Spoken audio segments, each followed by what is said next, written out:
Hola, gracias Virginia y perdón, déjenme ubicarme bien. Y a Yulisa por la presentación y muy especialmente a todos ustedes que han sacado esta tarde para estar con nosotros acá. Entonces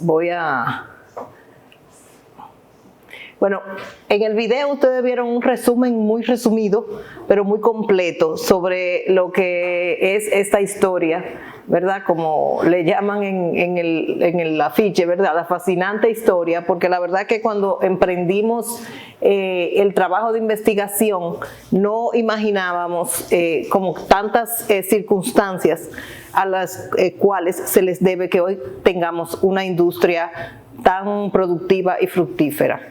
Entonces, básicamente, la presentación la vamos a dividir en tres partes. La primera, un poco ver el surgimiento del cemento, como se dijo en la antigüedad, y su evolución en términos de producción y de arraigo en la construcción global hasta llegar a Latinoamérica, y específicamente en la tradición constructiva dominicana. Y ya, por último, sería la tercera parte, la configuración de la industria cementera actual. Entonces, no sé, me gustaría, antes de seguir, a qué cuatrimestre ustedes corresponden y qué tanto de historia de la arquitectura quizás han visto, porque ya que tenemos una audiencia básicamente de la Escuela de Arquitectura, me gustaría centrarlo en términos de lo que ha contribuido el cemento o la construcción en hormigón a la definición de estilos arquitectónicos, porque como empezaba el documental y empieza el prólogo del libro, el cemento es ese silente y heroico protagonista de la modernidad dominicana y diríamos que también del mundo, ¿no? El hormigón creó todo una serie de parámetros nuevos en la construcción. Entonces, díganme, así me lo pueden decir, ¿en qué cuatrimestre están ustedes? En el cuarto año. Cuarto año, o sea que ustedes han visto historia ya varias. Estamos listos. Ok. ¿Y ustedes? Segundo año.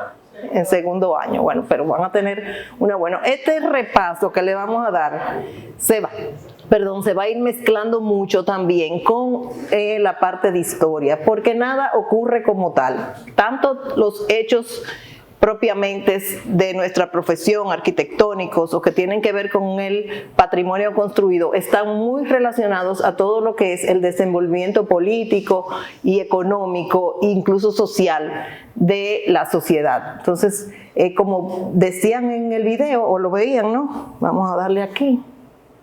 Es así, al revés. Ok. Entonces, en la industria del cemento, en las civilizaciones antiguas, las primeras construcciones se hacían en tierra.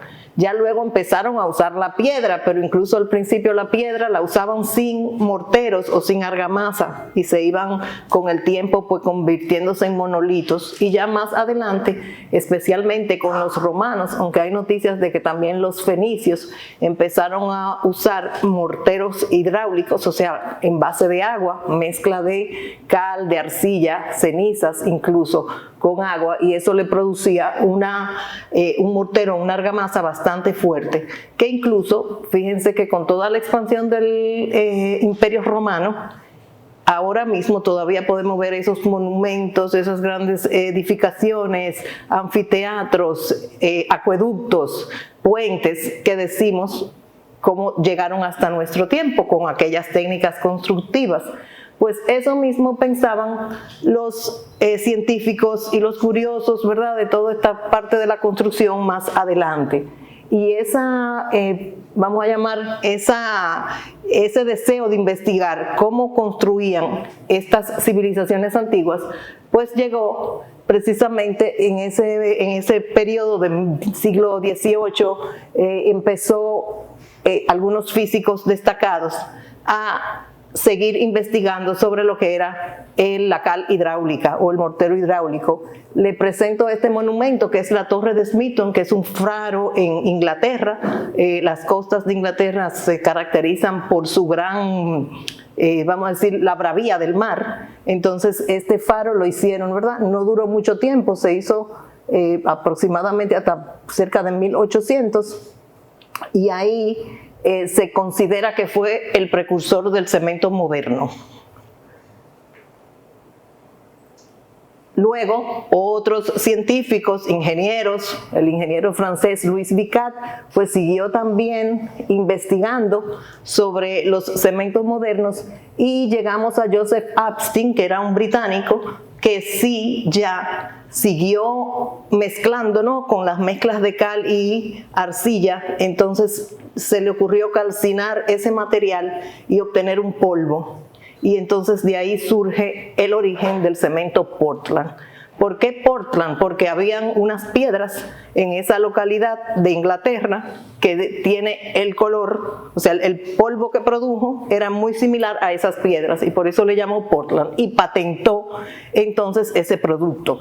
Y más adelante el Isaac Charles Johnson, que tenía una fábrica competencia de Abstin, pues siguió mejorando el proceso, y ahí entonces se le ocurrió someter el polvo, las piedras, a una temperatura mucho más alta, y entonces dio origen a lo que se llama clinker, que es la base del producto que conocemos ahora como cemento, que son piedrecitas que veremos cómo se van luego conformando con qué tipo de materiales. No es casualidad que esto fuera en Inglaterra, porque coincide con todo el desarrollo de la revolución industrial. Entonces, recuerden, después de la Edad Media, la Edad Moderna, vienen las grandes edificaciones, las grandes necesidades de estructuras, y entonces eso da origen a todo también un movimiento, ¿no?, de seguir investigando con técnicas constructivas nuevas, y entonces ahí ya surge con el hierro lo que conocemos como hormigón armado, que es la unión del hormigón, como le llamamos, que no es concreto, es hormigón, con el hierro, que entonces sí da origen al hormigón armado. Este ejemplo, por ejemplo, de esta foto que hay ahí es el túnel del Támesis, que inicialmente, un túnel bajo el Támesis que fue construido en hormigón. Ahí está la fecha, entre 1825 y 1843. El túnel en principio era peatonal, hay ilustraciones por ahí que ustedes las pueden buscar y se van a ver la gente caminando y las señoras, ¿verdad? Pero ya actualmente se usa como vía ferroviaria y todavía está, vamos a decir, responde a esa función utilitaria. Entonces me voy a brincar un poquito más rápido toda esta parte más de la historia para irnos y podernos centrar más, antes de que se me cansen, en lo que es Latinoamérica y Santo Domingo, República Dominicana, mejor dicho. Entonces, este cemento, ¿verdad?, al principio, ya a finales del siglo, empezó a exportarse a Latinoamérica. Entonces, cuando vino ya el inicio del siglo, o sea, las principales fábricas estaban en Francia, en Holanda, por supuesto también Gran Bretaña. Entonces esto empieza a principios de siglo, la Primera Guerra Mundial. Eso hizo que la producción en Europa bajara. Entonces ya las importaciones que teníamos en estos lados de Latinoamérica era menor, coincidiendo con un crecimiento en la demanda por también la gran expansión que estaban teniendo los países latinoamericanos, entre ellos el Canal de Panamá, que estaba en construcción justamente a principios del siglo. Eso hizo que la industria cementera en Latinoamérica se desarrollara. Especialmente en Cuba fue la primera. En 1895 surgió la primera industria cementera de la que se tiene conocimiento, y luego le sigue Guatemala, 1899, justamente Cementos Progreso, que es ahora mismo un actor en el mercado nacional. Ya hacia 1920 había una docena de países que tenían fábricas de cemento. A nosotros y otros países nos tomaría un poquito más de tiempo llegar ahí. Como le decía, el proceso de producción del cemento tiene 4 etapas principales, o 5, pero bueno, en términos de producción, la primera es la extracción de materias primas y la trituración o molienda. Para la extracción, la base principal del cemento, como lo ven ahí, es arcilla, cal y yeso. Ya una vez que está en el molido, ¿no?, y que se ha triturado todo eso, pues se le van agregando otros aditivos y minerales. Pero por eso es que generalmente ustedes lo ven, les debe haber llamado la atención que siempre las fábricas de cemento están cerca de minas de agregados, grandes minas calizas, y de ahí también el desafío grande que tiene la industria en términos de la sostenibilidad y de puesta en marcha de iniciativas que contrarresten esto, porque bien sabemos que la industria de la construcción es el que más demanda del medio ambiente necesita. Entonces eso requiere que nuestros amigos siempre están, y si siguen las redes ustedes van a ver la cantidad de actividades y de información y de iniciativas que tienen en ese aspecto. Entonces, después de extraer las materias primas, pues entonces viene todo el tema de preparación y trituración y mezcla de esos materiales, y eso va a lo que se llama el horno rotatorio, que es un horno, como ustedes lo ven ahí, en horizontal, que funciona con movimiento a grandes temperaturas, y ese movimiento va haciendo que esas mezclas se vayan poniendo en partículas cada vez más pequeñas hasta obtener lo que se llama el clinker, que molido, ¿no?, es lo que se convierte en el cemento que nosotros conocemos. Los diferentes aditivos pues van dando los diferentes tipos de cemento que ustedes pueden encontrar en los catálogos y portafolios de las cementeras. El horno rotatorio, o rotativo como se le llamaba antes, tuvo su gran desarrollo en Estados Unidos.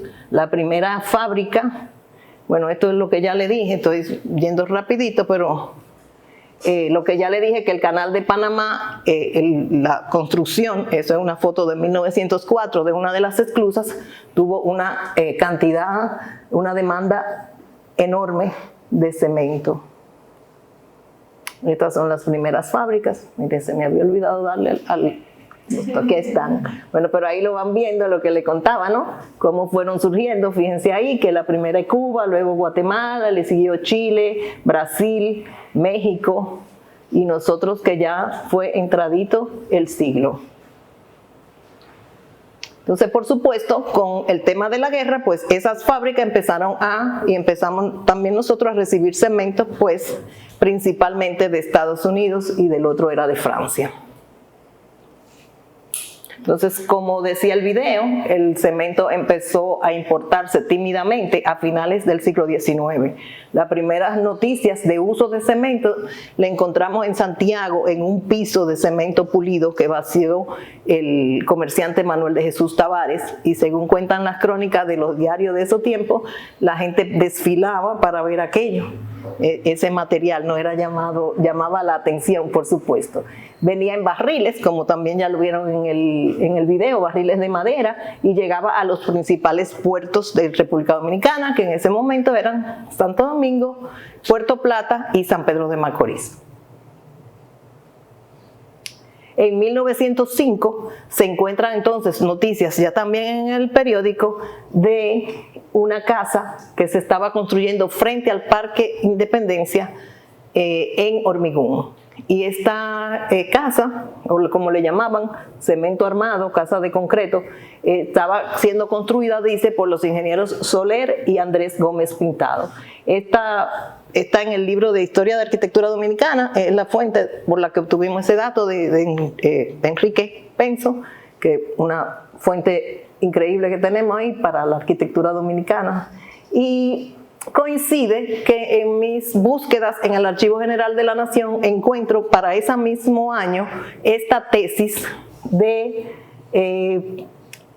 la escuela de licenciatura, o sea, para optar por el título de licenciado en agrimensura, que era lo que se estudiaba en ese tiempo. O sea, no existía la carrera de ingeniería, mucho menos de arquitectura, pero no existía eso. Y entonces tampoco era en la UAS, sino era en el Instituto Profesional. Y justamente el padrino de esa tesis, estamos hablando de un folletito como de 16 páginas, media carta, mírenla ahí la foto, esa foto las hice yo, justamente el padrino de la tesis era el ingeniero Eduardo Soler, que es el que citaba el periódico que estaba construyendo esa casa. O sea que se ve que el ingeniero era uno de los que estaba ya más avanzado en ese momento en la construcción en hormigón. Y aquí le copié algunas de las conclusiones de la tesis, que me pareció sumamente interesante, porque si la vemos, realmente aplica a lo que brinda el hormigón hoy, que es un material incombustible, más económico que la mampostería y menos manos de obra. Pensemos que para ello la mampostería era la construcción en ladrillo, en piedra o en tapia, o sea, en tierra. Eso era lo que era mampostería en ese tiempo. Ahora decir un muro de mampostería, pensamos de una vez en bloques. En ese momento no. Entonces, también las condiciones asépticas eran mucho más limpios. Por ahí, después más adelante, a un presidente dictador se le ocurrió decir que no prohibía los pisos de tierra, que tenían que ser en pisos mosaico de cemento. Luego también que se presta a los caprichos estéticos de sus autores. Y eso es verdad, ustedes lo van a ver en todos los estilos arquitectónicos que siguieron después, que nos permite el hormigón crear, ¿verdad?, formas, y cuando se usa de una manera, vamos a decir, racional, obviamente tenemos muchas edificaciones interesantes. Y luego, bueno, adquirirán belleza, contribuirán al ornato de nuestras ciudades, en algo que pensó después también Trujillo, y que, bueno, abren una nueva época de progreso material, y es 100% lo que pasó. Eso, como le digo, es de 1905. Entonces ya en esa primera década del siglo, pues se fueron haciendo más comunes las construcciones en hormigón armado, y hacia 1909 se saca vamos a decir, las primeras normas de construcción. Claro, ahí había también sobreconstrucción en ladrillo y otras técnicas, pero se incluye ya la construcción en hormigón para edificios destinados a usos públicos. Esa es la primera norma oficial que tenemos registrada. El cemento, como saben, y como les decía, pues dio inicio entonces a una nueva tradición constructiva. ¿Y qué pasó? Justamente en este tiempo para este periodo empiezan a principios de siglo a llegar, lo que han dado ya historia dominicana, deben haber visto una serie de maestros, constructores y alarifes, principalmente españoles, que entonces traen todo ese lenguaje de modernidad que estaba siendo tendencia en Europa. ¿Y qué pasó? Pues que nuestras edificaciones antiguas, nuestras antiguas iglesias y monumentos que ahora vemos, ¿verdad?, o reconocemos como monumentos coloniales, empezaron a aplicársele el enlucido en cemento. Por ejemplo, esta edificación de la derecha era el Museo de las Casas Reales, que ustedes ahora mismo lo conocen con su bella fachada de piedra. Y se le aplicó el estilo neoclásico, obviamente con toda, ¿verdad?, que era una parte antes del modernismo, bueno, porque estaba también imperando en Europa. Y los otros dos edificios son de San Pedro de Macorís, donde llegó la gran cantidad de maestros catalanes, y ahí está el edificio Morey, afortunadamente ahora mismo ya en proceso de restauración, y abajo el edificio del puerto de San Pedro. Ya esos sí fueron construidos directamente en hormigón. Entonces, como le decía, esa nueva estética también dio origen a otros, vamos a decir, emprendimientos y desarrollos industriales, porque entonces empezaron a aparecer los prefabricados de cemento, las balaustradas, que si ustedes van al centro histórico, algunas casas de Gascue o de otros pueblos, ustedes van a encontrar este tipo de ornamentos. Entonces estaban la fábrica de Tavares, después surge Aguayo, estaba Menicucci, que empiezan a crear todo este tipo de ornamentos. Tenían sus catálogos, y uno muy especialmente además es el mosaico hidráulico, del cual igual me tocó hacer una investigación bellísimo, un libro que no lo han subido en línea, pero vamos a tratar de que lo hagan, porque la verdad que es precioso. Esos pisos hidráulicos, de mosaico hidráulico, que ustedes seguro conocen como mosaico de cemento, y que alguno debe haber visto en casa de una bisabuela, ya no le digo ni abuela, eran abuelas de nosotros, pero alguna bisabuela o algún familiar de pueblo, o en la ciudad colonial todavía existen muchos esos pisos coloreados, ¿verdad?, con unos patrones hermosísimos, y que lamentablemente fue desplazado cuando surge el granito o terrazo ya hacia la década de los 50. Ahí empieza el desuso. Afortunadamente en nuestro país tenemos Aguayo, que le pidió a su papá que le diera un chance a que él viniera de su maestría y él recuperó la fábrica y bueno, ustedes han encontrado eso en usos muy contemporáneos. Hacia la década del 50, pues por supuesto, del 40, el auge del hormigón armado pues estaba en todo su esplendor, especialmente para las obras, obras públicas que ya dirigía o llevaba a cabo el gobierno de Trujillo para el centenario de la República en 1944. Entonces, un programa intenso, sobre todo después, como decía el video, de pasar el ciclón de San Zenón. Él prohíbe las construcciones públicas en madera y que exige que todo se hiciera en hormigón. Entonces, ya, como sabemos, en los 40, entonces una nueva guerra surge, no aparece, se desarrolla en el mundo, que es la Segunda Guerra, y por supuesto otra vez toda la producción en Europa empieza a decaer. Y la demanda de cemento, con todo el control que había acá, el gobierno, ¿verdad?, monopolizando eso, prohibiendo la importación directa, todo tenía que pasar por el gobierno, entonces empiezan a surgir iniciativas importantes para crear una fábrica de cemento en República Dominicana. Empieza entonces el nacimiento de lo que es la primera fábrica dominicana de cemento. Hubo varias negociaciones antes que esto se concretara. En 1942 es que ya se firma ese contrato que hablaba el documental, en 1943, pero antes de esto hubieron varios intentos. Vamos a decir, un hecho interesante que encontramos, que se lo voy a referir como bien anecdótico, pero también que le da la idea a ustedes de cómo se desarrollaban las cosas en ese tiempo, es, bueno, estos son cómo iba creciendo las importaciones de cemento. Fíjense que del 1933, ¿verdad?, recién subía el régimen de Trujillo, empezaba el régimen de Trujillo hasta el 39, fíjense que es casi, prácticamente se duplica la demanda de importación de cemento. Entonces ya eso era una justificación en el borrador del proyecto que encontramos para la creación de la Compañía Dominicana de Cemento, de que sí era rentable hacer una fábrica de cemento aquí. Entonces ese primer intento se iba a comprar, estábamos casi en la plena guerra, iban a comprarse a la Corporación de Fomento Chilena, era una planta de cemento de Thomas Edison, es el mismo Edison de la luz eléctrica, que también desarrolló y después su hijo le continuó en fábricas de cemento. Le estoy diciendo muchas cosas históricas, pero son como importantes para saber cómo las cosas se van relacionando. Y entonces esa primera iniciativa no era de una fábrica de cemento, pero sí era la de creación de una marca de cemento dominicano. Era cemento que se importaría de Alemania, que era uno de los países de los cuales recibíamos cemento, era por eso German Portland Cement, y era un alemán, precisamente Karl Herter, que era nada más y nada menos que el presidente del partido nazi en República Dominicana.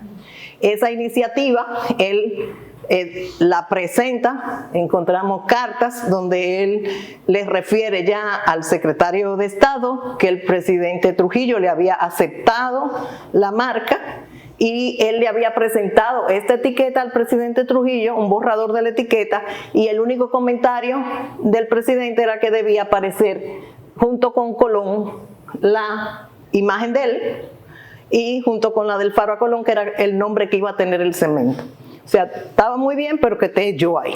Entonces, así, el cemento Faro a Colón se aprueba, pero en eso, como empieza la guerra, ustedes saben que Trujillo también le declaró la guerra a Alemania, y hay toda una lista de países que Estados Unidos, ¿verdad?, baja línea de que a los alemanes hay que sacarlo. Bueno, pues este señor se tuvo que ir del país y esto no prosperó. Pero la etiqueta sí apareció y está ahí. Y la documentación que habla de eso. Entonces sigue aumentando este nivel de importación de cemento. Fíjense cómo va escalado, ¿no? 1943, por lo que les digo, los problemas de la guerra, pues ahí se hacía muy difícil la importación de cemento y después empieza a subir nuevamente. Y bueno, ya ese borrador que se había elaborado pues toma fuerza. Ya se había firmado entonces en esos años, el 43, el contrato entre una empresa nacional, que era la Salinera Dominicana, que manejaba las minas de sal y yeso en Barahona, y The Foundation Company, una empresa constructora de Nueva York. Se firma el contrato, el préstamo por supuesto, de capital extranjero, Estados Unidos, y en las cartas de aprobación pudimos encontrar la nota al final de que se aprobaba el préstamo, pero que estuviéramos claros que el representante de esa empresa dominicana, Salinera Dominicana, era Héctor B. Trujillo, o sea, el hermano del presidente, y que probablemente esta fábrica no tuviera un fin estatal, sino lo que sabemos que era para la familia Trujillo. Este revuelo de hacer una fábrica aquí, pues, esta noticia de una fábrica aquí, pues, causó revuelo en la región, porque uno de los países importadores, de los que importábamos cemento, era Puerto Rico, que ya tenía el Ponce Cement. Entonces, ese comunicado que ustedes ven ahí presentado, no lo van a leer, yo les digo lo que dice, es justamente la preocupación de ellos porque iban a perder este mercado. Y ellos ahí lo que decían era que aquí no había necesidad de hacer una fábrica porque ellos estaban en completa posibilidad de suplirnos el cemento que necesitábamos a cambio de otros insumos agrícolas, productos agrícolas y otro tipo de servicios. Pero definitivamente no prosperó y la fábrica dominicana de cemento pues sí se llevó a cabo. Esas son informaciones, debo decirlo, son documentos desclasificados de Estados Unidos, del archivo del historiador Bernardo Vega. Todo eso está en el Archivo General de la Nación. Y en el libro tienen su cita y su folio y todo eso. Entonces, como decía Yulisa, la historia que pudimos como que ir reconstruyendo hasta que dijimos, ya, tenemos una historia, porque fueron como que muchas sorpresas en ese sentido. Entonces, finalmente, celebrando el 103 aniversario de la República, de la fundación de la República en 1947, se inaugura la Fábrica Dominicana de Cemento, FDC, a orillas del río Isabela, donde se había ya encontrado una mina bien grande de caliza, que se puede ver en la foto. Esta es una foto del 50 y piquito, 53. Y su producto, que por eso digo, no es casualidad que se llamara Colón. Recuerden que estaba la otra iniciativa del cemento Faro a Colón. Entonces, para mí no es ninguna casualidad de que el producto de la primera fábrica dominicana de cemento se llamara Cementos Colón. Ahí está, como aparecía en la prensa, los anuncios de que se empieza a vender el cemento Colón a 1.25 cada funda, las ferreterías que estaban autorizadas a venderlo y todo lo demás. Y bueno, obviamente su loguito era una carabela. Y ahí está, fíjense, Ciudad Trujillo, ese fue el primer empaque que, dicho sea de paso, también se hizo una fábrica para producir las fundas en que se iba a empacar el cemento. Entonces, bueno, aquí están otras fotos panorámicas, los hornos rotatorios, a la derecha una oficinita y una edificacióncita moderna, eran las oficinas de la fábrica. Y bueno, déjenme decirle que realmente ella operó, ¿no?, en esa primera década del 50, de primera década de la fábrica, con mucha prosperidad. Esos son barcos extranjeros, que ahí aparece la nota del periódico del Caribe en ese momento, donde se ven los barcos extranjeros haciendo fila para cargar cemento en la fábrica. O sea que desde el principio tuvo esa proyección exportadora.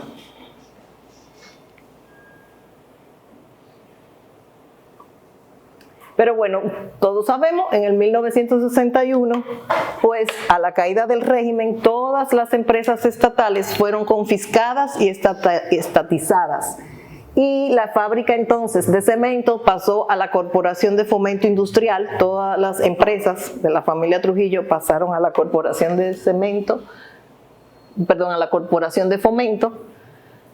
Y los años 60 pues fueron época muy convulsa, de mucha inestabilidad política, y eso todo se empezó a reflejar en esta fábrica donde, saliendo de una dictadura, no había una capacidad administrativa, o sea, no había una, vamos a decir, una formación de personas que pudieran llevar adelante, y la fábrica entonces empezó ya desde esa época a presentar déficit en su producción.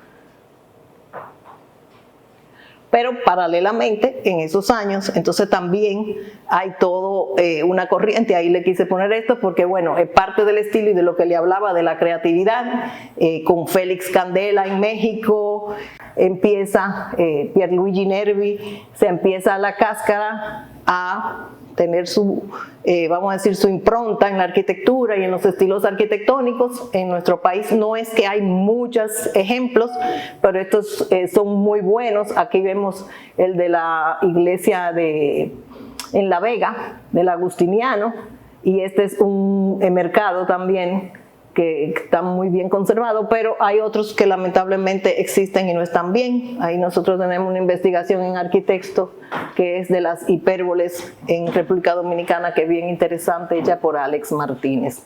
Y a la derecha, pues entonces también en esa década ya empieza toda una política de varilla y cemento, cuando en el 66 sube al poder Joaquín Balaguer, y su estandarte fue también la construcción. Entonces la gran construcción de grandes presas, de grandes vías, pues eso hizo que la demanda fuera mucho, pero como la fábrica era deficitaria, se veían en necesidad de importar cemento, había muchos problemas laborales y bueno, la corrupción también administrativa, que hay que decirlo. Entonces eso provocó de que surgieran otras iniciativas para hacer otras fábricas de cemento, pero no cuajaron. Una era en Montecristi y esta en Barahona. Fíjense cómo ahí la Dominicana de Cemento le está dando la mano a Cemento Barahona, pero eso nunca se llegó a hacer. Salvo ya en mediados de los años 70, donde ya sí surgen dos fábricas importantes, que son, ¿verdad? Algunas ya pertenecen a otros actores, una de ellas, pero surge Cemento Cibao en el norte, con Huáscar Rodríguez y un grupo de empresarios, ¿verdad?, santiagueros básicamente, y Cementos Nacionales en San Pedro de Macorís, con capital del Central Romana. Recuerden que esa es la época, sobre todo en el este, donde empieza el desarrollo turístico. Entonces había una gran necesidad también de el material de cemento. Entonces eso hizo que estos empresarios, ¿verdad?, que estaban velando también por el desarrollo de su región y de sus empresas, de sus capitales, entonces hicieran esta inversión, y en San Pedro de Macorís se crea Cementos Nacionales y en el Cibao, Cementos Cibao.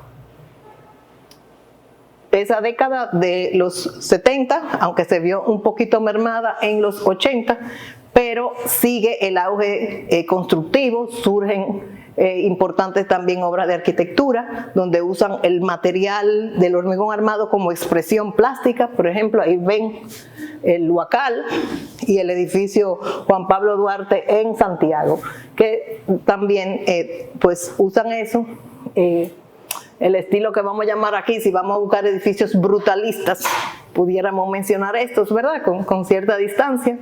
Me imagino que ustedes vieron todos la película del brutalista. Bueno, nos quedamos esperando el brutalismo casi, pero el auge, ¿verdad?, de las grandes presas y obras de infraestructura, y eso, bueno, pues siguió, ¿verdad?, haciendo que la demanda de cemento pues creciera.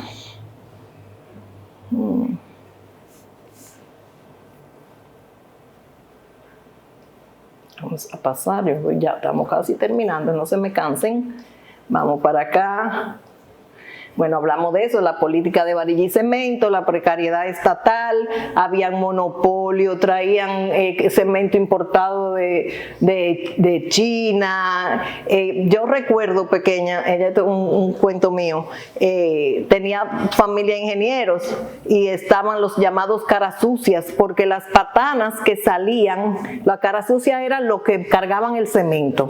Entonces estaban la gente que sacaba las patanas patanas que salían de la fábrica dominicana de cemento eran interceptadas y secuestradas.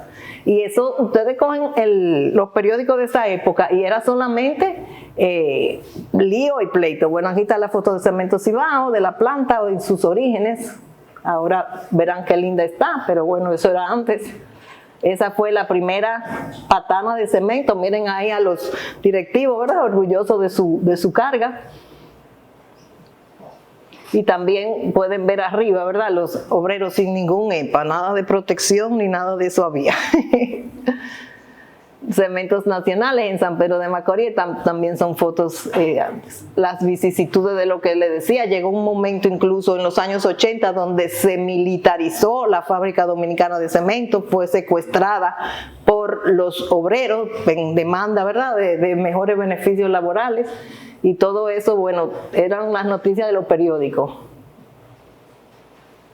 Ya hacia finales de los 80, que la crisis, bueno, pues seguía, que se estaba construyendo Higüey Aguacate, un hecho fue que se instaló una barcaza en Samaná, que traían cemento y entonces la ensacaban aquí, la envasaban para entonces venderla para eso. Pero era cemento a granel que traían de fuera, era el cemento Falcón.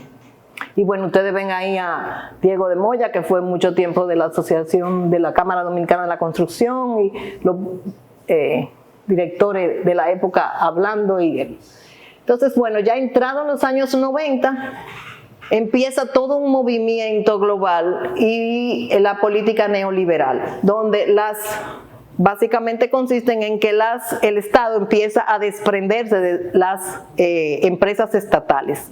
Lo vimos, y quizás ustedes no lo vieron, pero lo más cerca que saben es las EDES, que ahí pasó la Corporación Dominicana de Electricidad a privatizar todo esto, y esto pasó con todas las empresas del Estado, incluyendo el cementero, la Fábrica Dominicana de Cemento.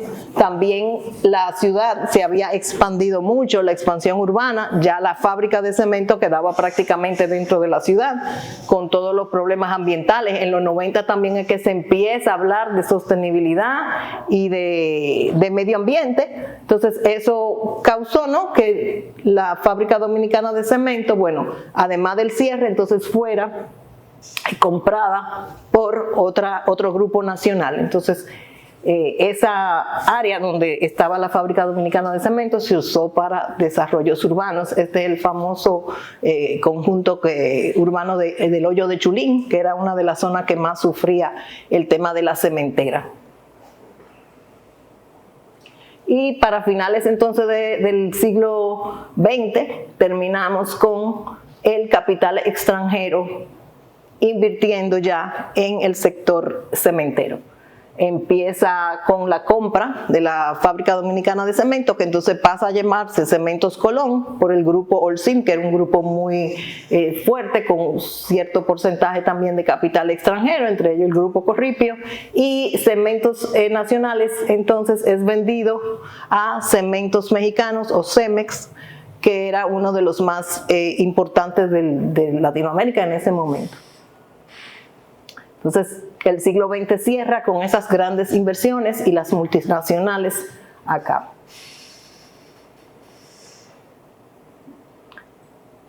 La industria, bueno, se consolida, ¿no?, con la entrada de las multinacionales. Ese, me imagino que saben cuál es ese monumento. ¿Quién sabe?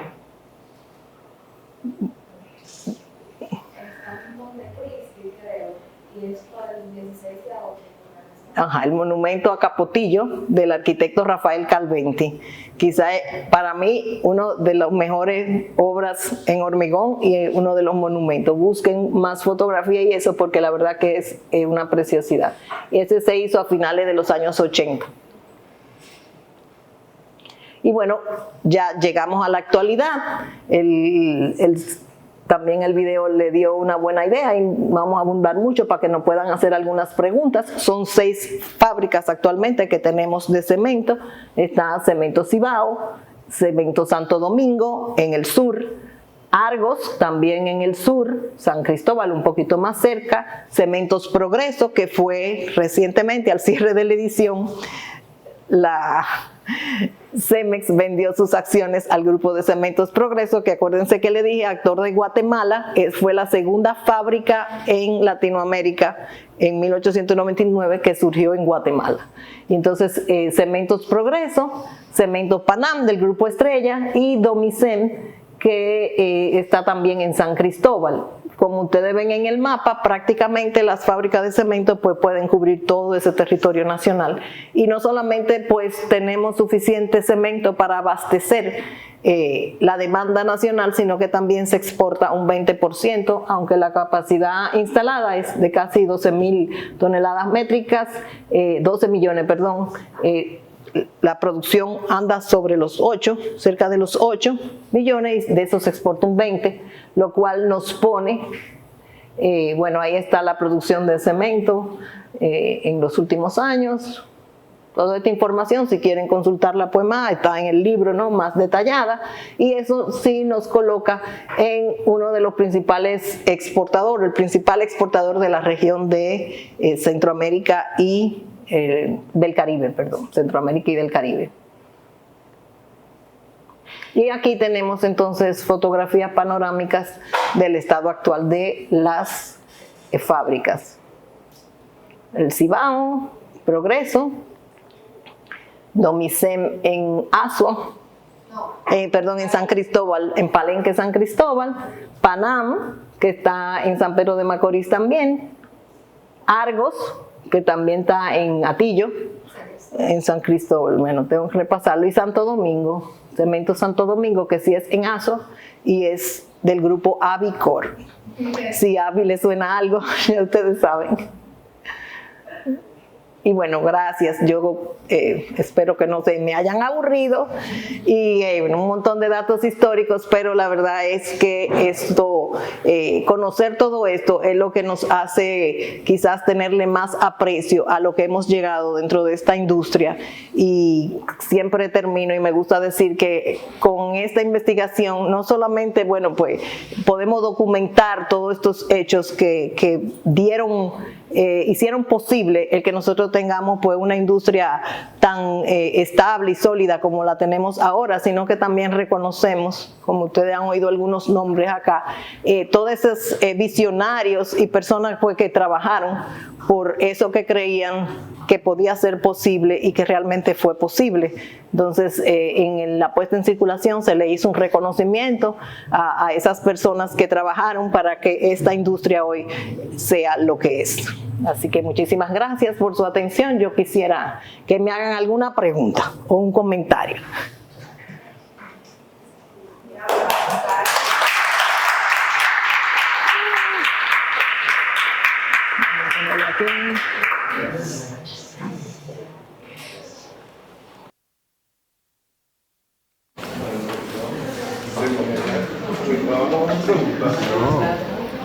¿Se va a hacer la pregunta?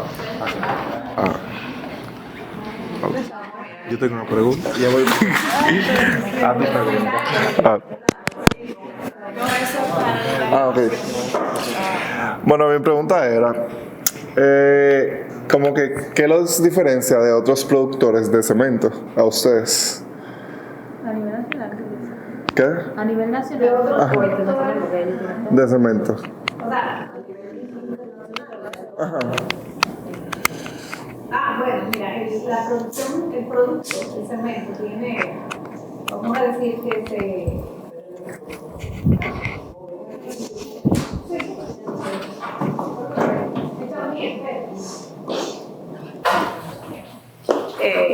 el cemento tiene, como yo siempre digo, tiene como una receta, como de un bizcocho, que es universal.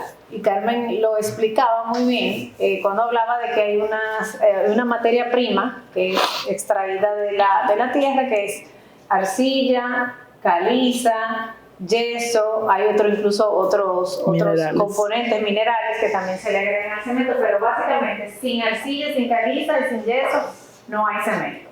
Entonces eso se encuentra, esa es la base. Entonces, ¿cómo podríamos decir que quizás nos diferenciamos con el cemento que se está produciendo en otros países?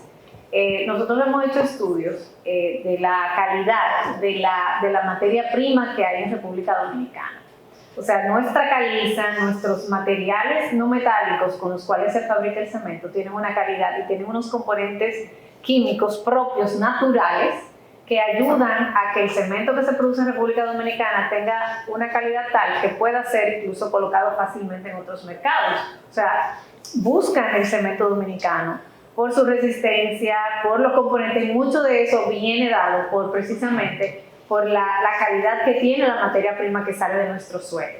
Eso no quiere decir que en otro país tienen caliza, tienen arcilla, pero no necesariamente es la misma. Y eso va a depender de los componentes que tengan la tierra de cada uno de esos lugares. Pero sí, yo diría que esa es la mayor diferencia que hemos logrado identificar. Al final también está el componente del servicio, está el componente de las innovaciones, de los cementos que se producen, porque a veces también hay poca información con relación a los diferentes tipos de cemento que se hacen. O sea, ya nuestra industria en República Dominicana, ya las empresas han avanzado tanto que fabrican cementos propios, o sea, con cualidades puntuales para las necesidades de sus clientes. O sea, ya estamos hablando aquí de cemento, bueno, que ustedes han visto en las construcciones de presas, en las construcciones submarinas, todo ese tipo de cemento ya se está haciendo en República Dominicana. No es algo que se vende ordinariamente, porque la mayoría del consumo se da a nivel de lo que es vivienda, infraestructura, como ustedes ven, clínicas, hospitales,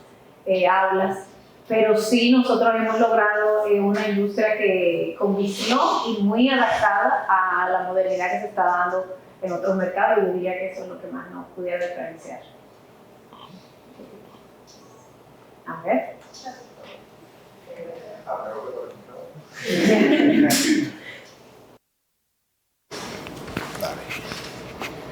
Sí, bueno, realmente yo tengo una pregunta que va más a tema de historia, y es con el tema de en la década de 1940, con el auge del hormigón armado. O sea, mi pregunta es si el cemento no le trajo problemas a las edificaciones Art Deco de la época, porque se utilizaba mucho hormigón armado con cemento Portland de baja densidad, alta porosidad, entonces un deterioro rápido. Entonces, ¿no le trajo algún problema? Fíjate que hay muchas que todavía están ahí, ¿entiendes? Entonces, el Art Deco hay buenos ejemplos, pero no fue tampoco algo que prosperó tanto. Tenemos en Ciudad Nueva, en el mismo centro histórico, que no me gusta decirle ciudad colonial, porque no todo es colonial. En ese centro histórico tenemos importantes ejemplos. Dentro de eso tuvo, por ejemplo, las obras de Humberto Ruiz Castillo. Está, por ejemplo, la iglesia de Don Bosco, que tiene esa característica. Y así, bueno, pudiéramos seguir mencionando, pero acuérdate que se trabajaba con los estándares de la época. Ya ahora hablamos de una resistencia del hormigón, de pruebas de probeta, de esto que en ese momento, pues obviamente las técnicas no llegaban a tanto. Por ejemplo, para hacer la capilla de los Salesianos, que no sale ahí en esa foto, yo entrevisté y afortunadamente, como empezamos hace un buen tiempo, tuve la oportunidad de entrevistar al arquitecto Gautier, que fue que la construyó, y él nos decía que para vaciar eso era con trompitos. O sea, no habían las hormigoneras que hay ahora. Cuando Trujillo, no le mencioné, pero entre otras de las industrias o de las empresas que floreció con el cemento, fue la empresa Mezclalista, que fue ya la revolución donde sí, como digo, revolución constructiva, de que ya el hormigón se llevaba mezcla lista, o sea, la mezcla lista al vaciado de las obras.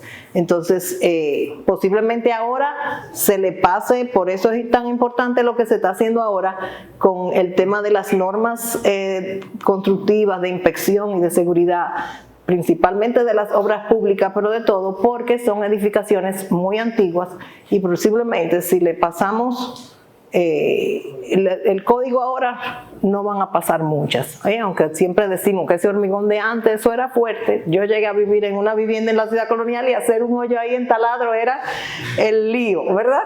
¿Entiendes? Pero entiendo que sí, que puede haber traído algunos problemas, no podemos decir que no, pero no hay estudios como al respecto.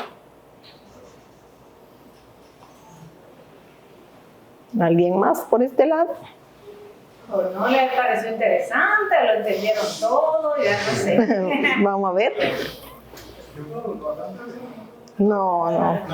Espera porque como se está grabando, espera el micrófono. Ok.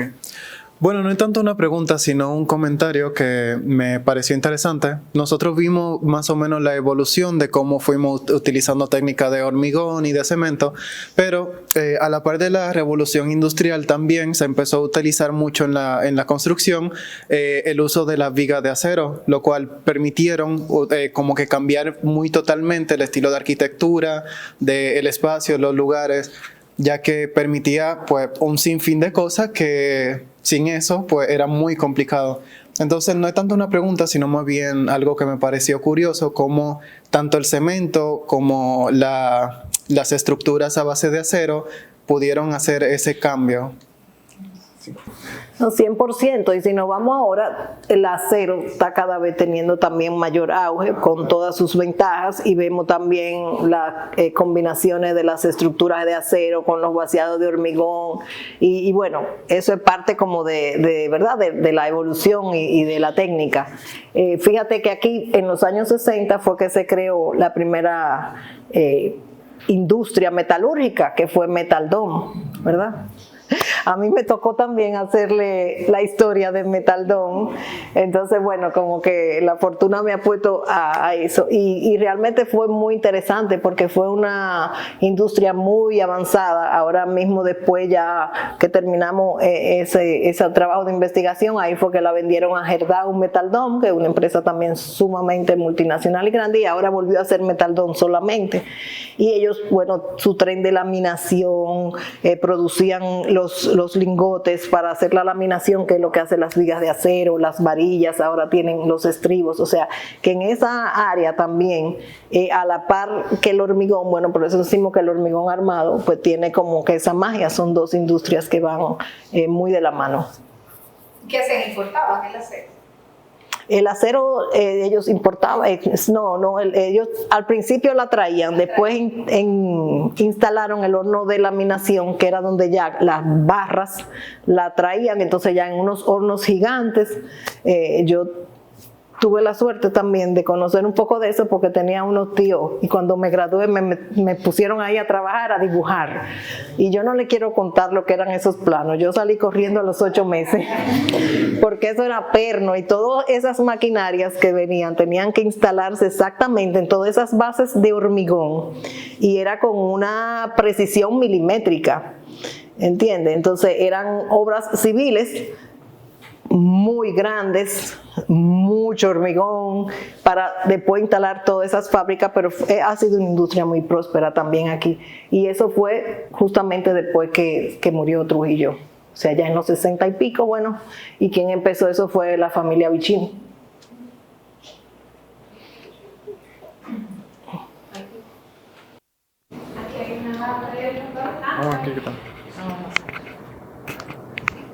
Yo tengo 2 preguntas. La primera es, suponiendo que yo voy a abrir una fábrica, yo tengo que pagar una patente, o a nivel global uno requiere como algún certificado, algo para poder abrir esa fábrica.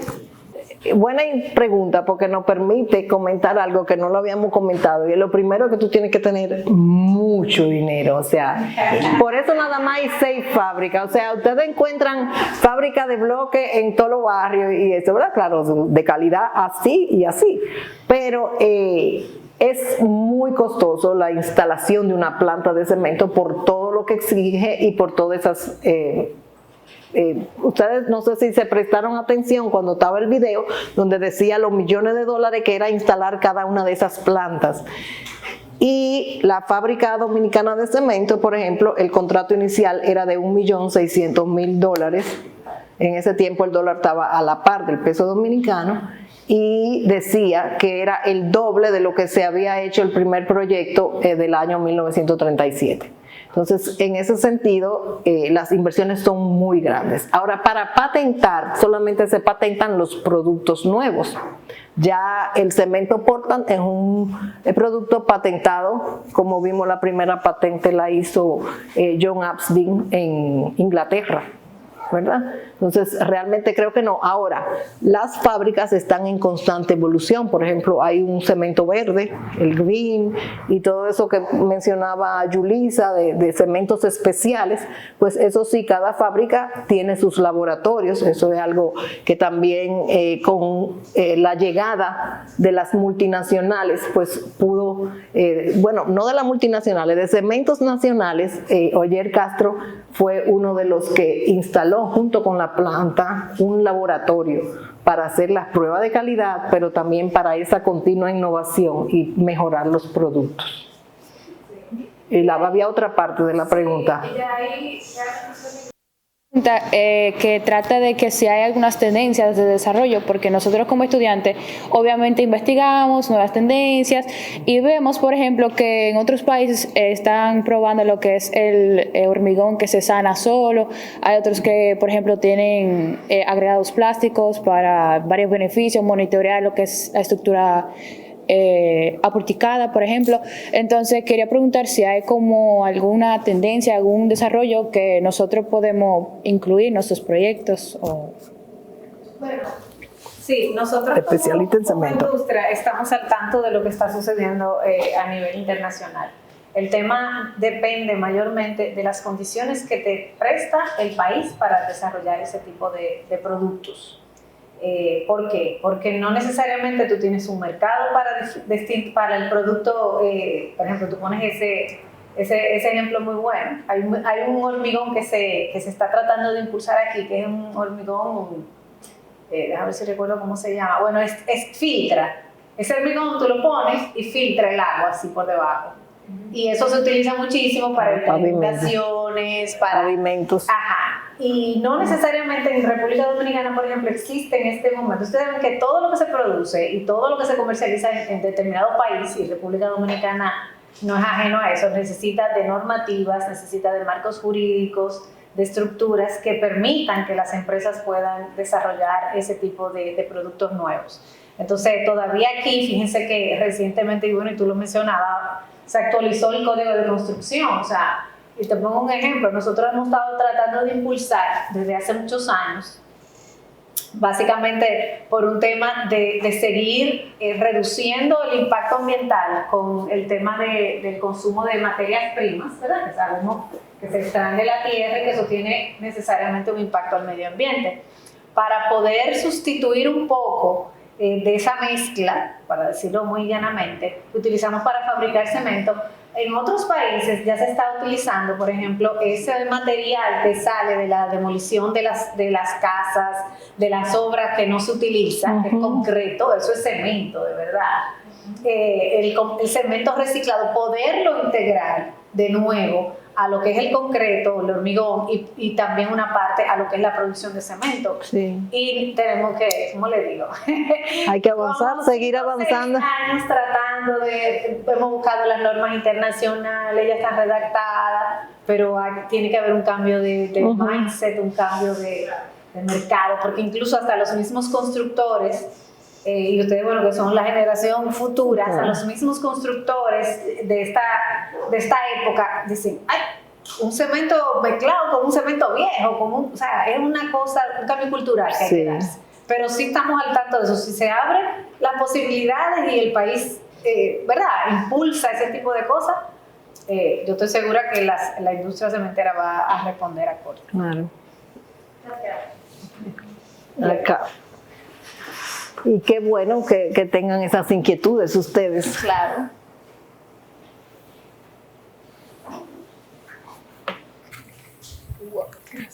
Esta pregunta es un poco más personal, se podría decir, y es ¿qué la llevó a realizar como esta investigación? ¿De dónde nace esa motivación?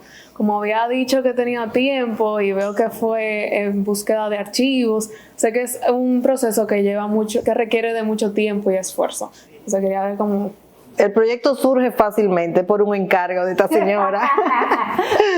justamente había visto el libro que hicimos para Metaldom, que fue para los 45 años de esa empresa, y habíamos desarrollado toda la historia igualmente con entrevistas, gente que todavía trabajaba ahí y entonces ella se nos acercó que ella quería hacer esa historia del cemento. Yulisa se lo soñó, sí, porque ella es directora ejecutiva de una asociación donde hay 6 empresas, entonces cada empresa tiene su cabeza y como ustedes vieron la mayoría son extranjeras, entonces no a todos los extranjeros y directivos les interesa de que la historia del cemento dominicano, pero Yulisa se nos acerca y bueno, nosotros, arquitecto no es una labor editorial que nos apasiona mucho, igualmente siempre he sido como ratoncito de biblioteca desde siempre, eso como que hay que tener también una vena y una paciencia, no le digo que no, porque cuando viene Yulisa me acuerdo que nos presentó un mazo, una encuadernación de artículos de periódico, de cosas que habían ido saliendo y que uno empieza a ojear, empieza a subrayar y empieza a ver de dónde podemos buscar datos. Entonces, si a alguno de ustedes les interesa la investigación, pues quizás me entienden un poquito, ¿verdad? Pero es cuestión de eso, de tener paciencia, de muchas mañanas en el Archivo General de la Nación, un grupo de entrevistas muy buenas, por ejemplo, uno de los fundadores de la Asociación Dominicana de Cemento, el ingeniero Armenteros, tuve la oportunidad también de entrevistarlos. Y entonces eso te va nutriendo de datos y te va dando pistas de por dónde tú conduces la investigación y qué tú tienes que buscar.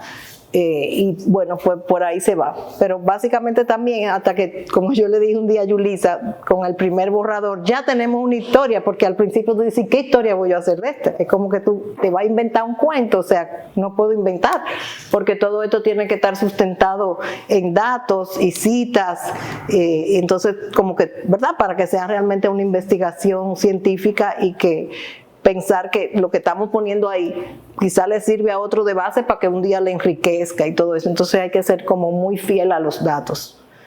Y como te dije, hay que gustarle, saber ponerse su guante. Yo no sé cuánto han ido al archivo aquí, te dan ya una mascarilla y te dan guantes, porque todos esos son documentos también muy antiguos. Ya para finalizar el libro, y una anécdota, por ejemplo, había una de los documentos que yo no registré, ¿verdad? El folio y toda la asignatura bibliográfica que tenía.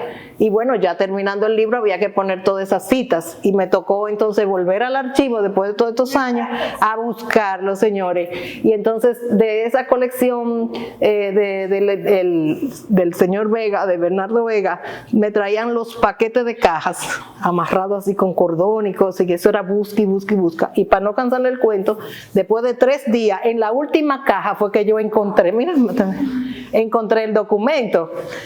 O sea, y era buscando una carta con una asignatura bibliográfica. Y entonces, bueno, gracias a Dios apareció, pero caramba, podía haber aparecido como el segundo día, no el último día. Pero esas son las cosas que tenemos para contar. Así que, gracias. Yo creo que estamos sí. a tiempo, ¿no?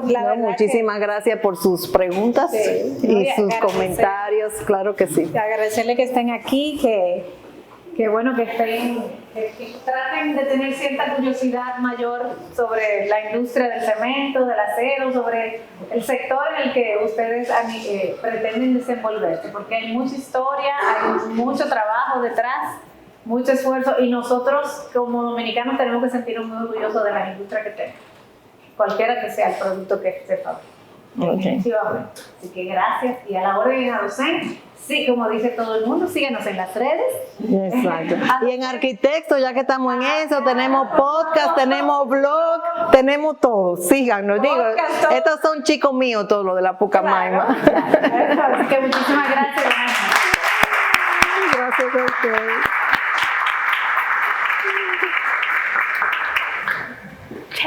Ay, la compu. Bueno, this is a wrap. Muy bueno.